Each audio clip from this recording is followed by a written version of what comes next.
자, 2021년 국가직 7급 물리학개론 해설 강의 두 번째 시간 가져보도록 하겠습니다. 문제 5번이 또 나와버렸네요. 편집 실수죠. 제가 혼자서 강의 녹화를 하고 강의 편집을 하고 강의 준비를 하고 교재 분석을 하다 보니까요. 이런 잔실수가 좀 많습니다. 그리고 강의 업로드 시간이 조금 불특정하죠. 여러분께서 조금 양해를 해주셨으면 좋겠어요. 자, 6번입니다. 직선도를 따라서요. 진동수 760Hz의 사이렌을 울리는 소방차가 40m/s로 달리고 있답니다. 소방차 뒤를 자동차가 30m/s로 따라온대요. 이때 자동차에서 들리는 사이렌의 진동수를 물어봤습니다. 이거 굉장히 도플러 효과 문제죠. 도플러 효과 문제인데 굉장히 독특하네. 소방차가 40으로 달리고 있고 뒤에서 자동차가 따라오는 거지. 30m/s로. 자, 우리가 기존에 도플러 효과 문제다라고 하면은 크게 어떤 경우야? 내가 멈춰 있고 다가오는 경우, 내가 멈춰 있고 멀어지는 경우, 혹은 멈춰 있는데 내가 다가가는 경우를 했지. 그래서 모든 케이스 바이 케이스에 대해서 도플러 공식을 외우고 있어도 좋다고 했지만 상대 속도 개념을 사용하면 더 좋다라고 말씀을 드렸죠. 상대 속도 개념을 이용해주면 더 좋게 됩니다. 자, 그럼 진동수 한번 구해보죠. 진동수는 F0는 원음에서 들었을 때 들리는 진동수니까 760이 되겠습니다. 자, 그러면 공기에서의 소리의 속도에다가 여기서 뭘 더해줘야 돼? 내가 소방차한테 다가가는 거지. 그러니까 더하기 30이지. 그치? 근데 소방차는 나로부터 멀어지려고 하는 거지. 상대 속도니까 멀어지니까 뭐가 커지면 되겠다. 그치? 진동수가 감소해야 되니까. 그래서 얘는 380분의 370 이렇게 해주면 되겠습니다. 여기에 760 760으로 해주는 이유가 있었네. 딱 나눠 떨어지게 하려는 거지. 그래서 답은 740이 되겠습니다. 자, 도플러 효과 문제는 이런 식으로 뭐 V 플러스 마이너스 마이너스 플러스 해가지고 왜 뒤집어서니 마이너스 플러스 해가지고 열심히들 외우잖아요. 모든 케이스에 대해서 외워도 상관이 없지만 상대 속도를 이용하면 더 간단해진다. 내가 다가가냐 상대가 멀어지냐 이 컨셉만 잘 이해해 주시면 되겠습니다. 자, 7번입니다. 출발점에서 도착점까지 움직인대요. 처음 절반의 거리는 평균 100km/s로 이동을 했고요. 나머지 절반의 거리는 평균 속력의 25km로 이동을 했답니다. 이때 출발점에서 도착점까지 자동차 평균 속력은 이 문제의 컨셉은 평균 속력을 얼마나 잘 이해하고 있느냐가 되겠습니다. 평균 속력을 구할 때 우리가 속도 시간 그래프가 있고요. 그리고 우리가 어떠한 운동을 기술한다고 가정을 하면은 얘는 등가속도 운동이잖아. 그치? 등가속도 운동에서는 등가속도 운동과 거리 시간에 대해서 똑같은 결과를 가지고 오는 거리와 시간이 똑같은 결과를 가지고 오는 평균 속도 개념이 존재한다. 등가속도 운동을 등속 운동으로 바꿔서 푸는 문제에 대해서 설명드린 적이 있습니다.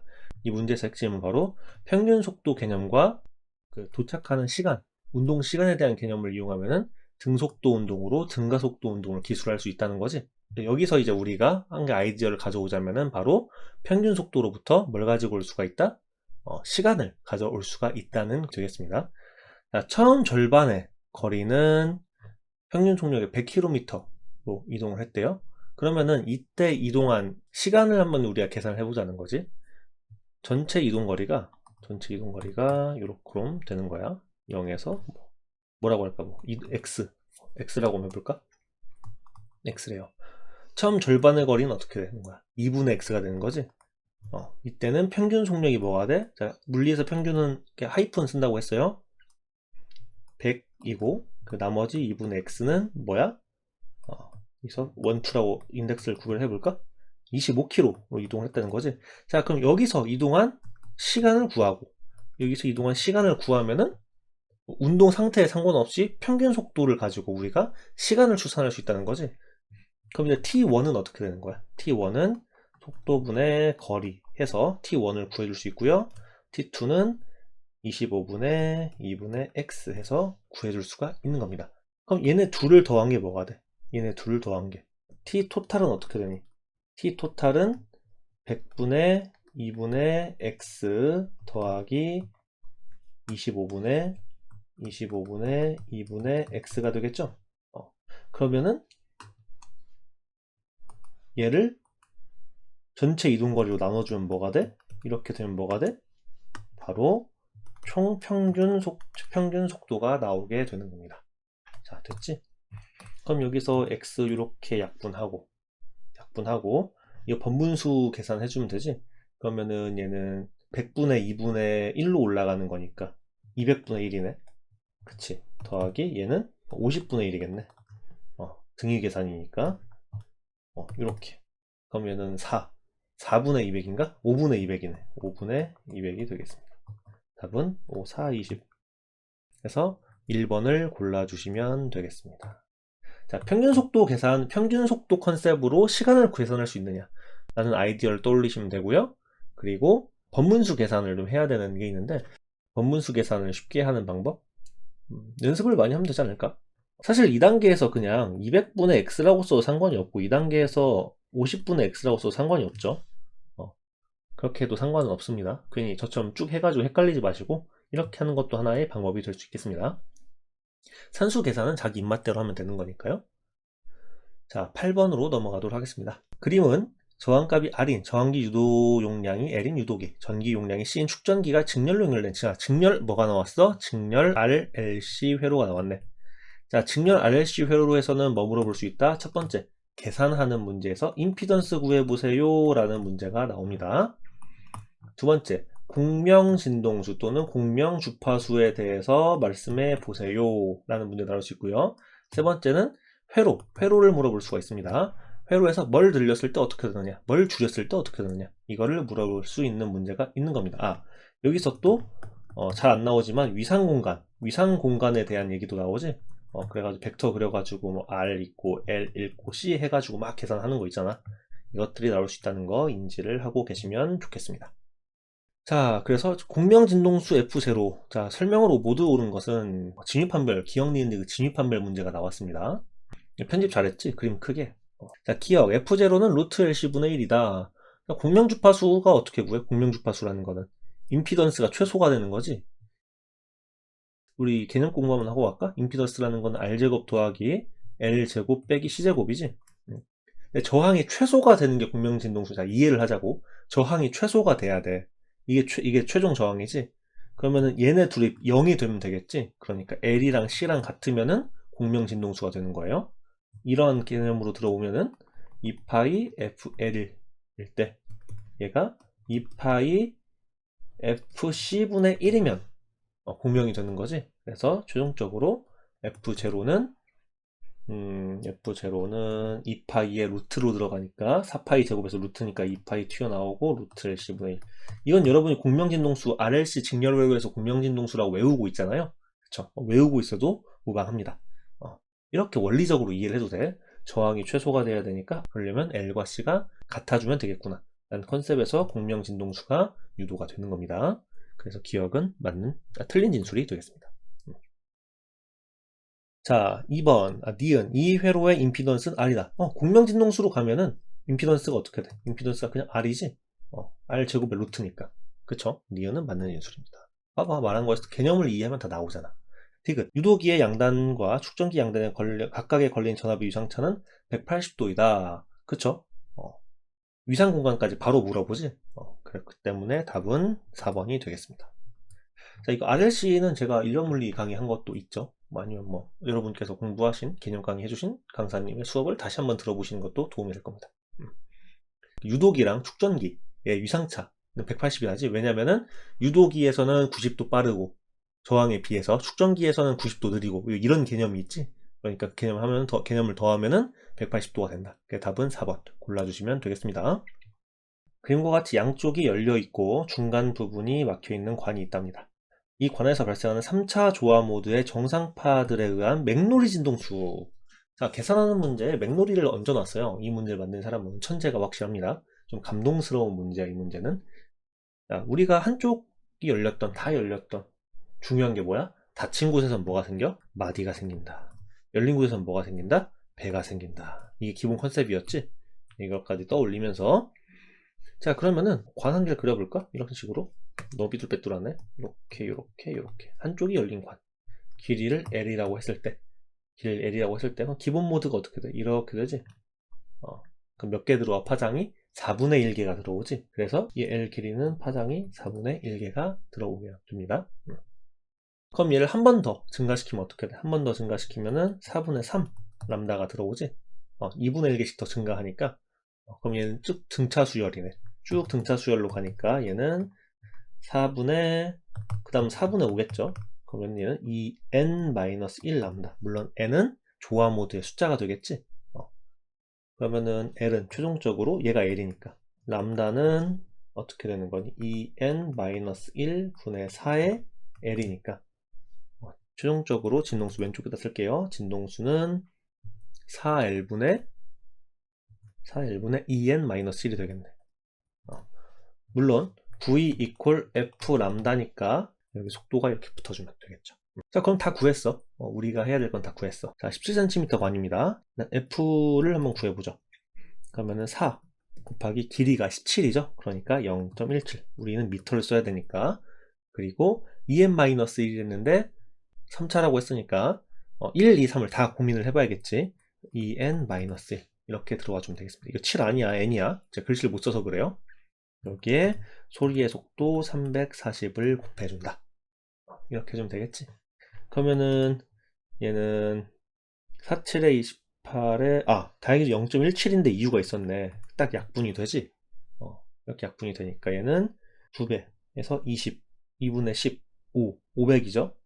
500 그러니까 2n- 이렇게 해주면 되겠습니다.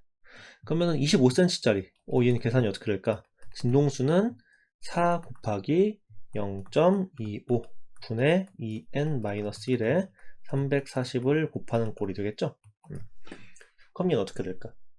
다행히도 얘가 1이 되네. 그치? 그럼 얘는 그냥 340에 2n-1이 되겠죠? 영역이 좀 작구나. 얘를 좀 지우겠습니다. 그럼 이걸 가지고 진동수를 한번 비교를 해보는 거야. 자, n이 1일 때, n이 1일 때, n이 1일 때면은 맨 위에 17cm는 500짜리가 생기고, 그리고 밑에 25cm짜리에는 340이 생기는 거지. 그 다음은 3일 때니까, 2일 때니까 1500이고, 밑에 거는 인류 빡센데 4에 3 0 3 4 12 3 3 9 1020이네. 이 2차 모드고, 3차 모드는 위에 건 당연히 2500이겠죠. 2500이고 아래 거는 6에서 1 빼고 340 곱하니까 1700이 되겠습니다. 자, 이때 맥놀이 진동수. 자, 맥놀이라는 게 뭐야? 자, 이제 맥놀이의 개념 사용해 볼게요. 맥놀이라는 거는 바로 진동수의 차이 때문에 발생하는 새로운 진동수지. 그러니까 이 위에서 아래를 빼주면 되겠습니다. 자, 그러면은 n이 1일 때부터 다 구했으니까 1일 때 n이 1일 때고 이게 n이 2일 때고 n이 3일 때니까 막 빼주면 되겠지. 그러면은 맨 처음에 500에서 340을 빼면 얘는 어떻게 돼? 160이지. 그러니까 1번은 가능한 모드가 돼요. 가능한 그 맥놀이 진동수가 돼. 1500에서 1020 빼는 것도 있겠지. 그러면은 얘는 480이고 480은 보기 없네. 2500에 1700 빼면은 800이겠죠. 800도 근데 없네. 1500에서 340 빼면은 운도 없지. 1160. 그럼 얘 있네. 4번은 되네. 그 다음에 절대 안 나올 것 같은 게 뭐가 있을까? 520은 나올 수 있을까? 1020에서 500을 빼면 되지. 1020에서 50 빼면 520은 나오지. 320은 절대 안 나오겠네. 340보다 낮으려면 500에서 340을 빠지는 것밖에 없는데 안 되니까 답은 2번 되겠습니다. 9번은요 제가 난이도 5점 만점에 4.5점 주겠습니다. 물어보는 개념이 많아요. 맨 처음에 닫힌 건 물어봤고, 닫힌 건 계산 문제가 나온 거야. 그 다음에 이 계산하는 관 모양도 독특해가지고 헷갈릴 수가 있는데 그냥 얘 따로 계산하면 된다는 사실까지 알고 계셨어야 됐고, 그 다음에 맥놀이에 대한 개념. 맥놀이라는 건 진동수 차이로 발생한다. 그리고 이거 계산할 수 있느냐. 그리고 경우의 수로 시간 잡아먹는 것까지 완벽한 문제야. 9번은 정말 괜찮은 문제인 것 같아요. 자, 넘어가도록 하겠습니다. 자, 10번입니다. 그림과 같이 블록 렌즈가 있어요. 얇은 렌즈 공식을 써주면 되겠죠. 제가 제일 못하는 기하 광학입니다. 자, A로부터 3cm 떨어진 지점에요. 1mm 크기의 물체가 놓여 있대요. A, B의 초점 거리는 2, 3cm고요. 그리고 A, B 조합에 의해 생기는 물체 상의 크기. 자, 우리가 이런 렌즈 문제가 나왔을 때는 초점거리 공식을 떠올려야죠. 초점거리 공식이 하나 나와야 됩니다.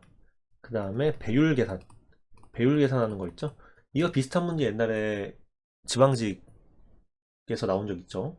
국가직인가요? 나온 적 있습니다. 그러니까 렌즈 두 개 놓고 배율 구하는 문제요. 배율 구하는 게 있고, 그 다음에 이 두 가지를 사용하게 됩니다. 이 두 가지를 가지고 한번 써보죠. 자, 볼록 렌즈 A에 의한 상을 한번 계산해 보도록 하겠습니다. 빛이 이렇게 와가지고 어딘가에 초점이 딱 맺히겠죠? 이 거리를 뭐 X라고 해볼까요? 그러면은 3분의 1 더하기 초점거리 공식 쓰면 됩니다. X분의 1은 초점거리가 2cm니까 단위가 cm로 가겠습니다. 이렇게 되면은 X는 몇이 됩니까? X는 6, 3, 1. 그러니까 6분의 1. 그러니까 6이 되죠. 6cm가 됩니다. 그럼 그림을 좀 바꿔야겠네. 이렇게 그릴 게 아니라 여기까지 와야 되는 거죠. 빛이 이렇게 오나봐. 이게 6이고 6이니까 여기가 4겠죠. 근데 이 4는 여기 기준으로 4다. 생각 잘해야 된다 이거. 그리고 배율을 주로 우리가 m이라고 쓰지. 배율은 거리분의 거리니까 마이너스 3분의 6 해서 마이너스 2가 되겠습니다. 이게 이제 A에 의한 거야. 자, 그럼 P 또 구해보죠. B 같은 경우에는 여기가 시작 지점이지. 그러니까 10 빼기 6 해서 4에서 시작하는 거예요. 그래서 4분의 1 더하기 Y라고 해볼까? 여기 걸리는 건 이쪽을 뭐 Y라고 하면은 Y분의 1은 3분의 1 이렇게 해주면 되겠습니다. 자, 그래서 여기 계산을 하면은 Y 같은 경우에는 12분의 1이 되겠죠. 그러니까 Y는 12가 되겠습니다. 그러면 똑같이 배율을 계산을 해주면 얘는 4분의 12에서 마이너스 3이 되겠습니다. 이게 이제 B렌즈에 의한 배율이 되겠죠. 그러면 이 렌즈 전체적인 배율, 이 시스템 전체의 배율은 다 곱해주면 되지. 그래서 MA랑 MB랑 곱해주면 6이 되겠습니다. 1mm짜리가 들어왔으니까 이제 12cm, 6mm가 되겠습니다. 자, 이렇게 해가지고 10번까지 풀어봤고요. 잠시 쉬었다 와가지고 바로 11번 이어가도록 하겠습니다.